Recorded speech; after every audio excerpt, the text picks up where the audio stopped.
north now. Donald Trump holding a town hall in La Crosse, Wisconsin.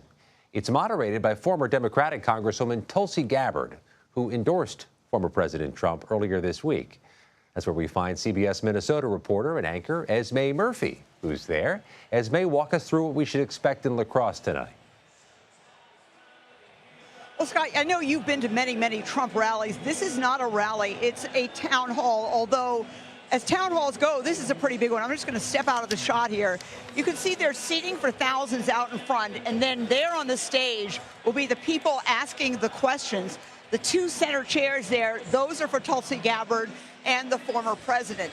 We've asked the Trump campaign exactly how were the questioners chosen. We have not gotten an answer back, but the setup is a town hall format.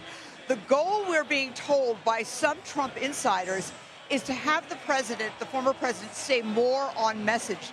They believe by having questions that he will know in advance and be able to answer those questions, he will stay on message and avoid some of those personal attacks that's been getting criticism, not just from Democrats, but also from some Republicans.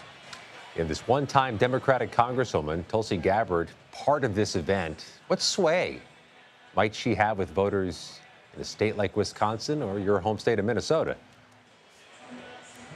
Well, you know something, Scott, to be honest with you, I cannot imagine what kind of sway. She's a former Democratic Congresswoman from Hawaii, as you know. She changed to be an independent. She has endorsed Donald Trump.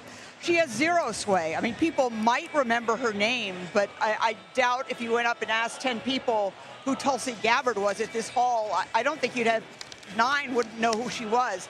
So it's really not clear, you know, except that he does want some kind of a moderator, and she was the one who got the call. But, Scott, to be honest, I would say no sway at all. Well, let's talk about the real sway. Governor Walz in Minnesota, Governor Walz in Wisconsin. How has that selection energized the Democratic voters you cover in Minnesota, where there is, oh, by the way, very competitive congressional race? Yeah, I think it's energized voters both in Minnesota and Wisconsin. People seem to relate to Tim Walz, and the polls show that. He is up in the polls compared to J.D. Vance, who has negative ratings in some of the polls. I think what Tim Walz brings to this ticket is a level of Midwestern authenticity. He is from a small town. He did take the GI Bill to go through college because his family didn't have enough money to pay for college. He can talk the small town talk. No one's going to out small town Tim Walz. Also, he was a teacher. He served in the military. All of this brings a lot of credibility, and perhaps the most important thing when it comes to small town credibility, he was a football coach, as the campaign is stressing many, many times over and over again. There really is nothing bigger in small towns across America than the high school football coach, and that's Tim Walz. So I think he has energized the ticket with voters on both sides of the Mississippi River, both in Minnesota and here in Wisconsin.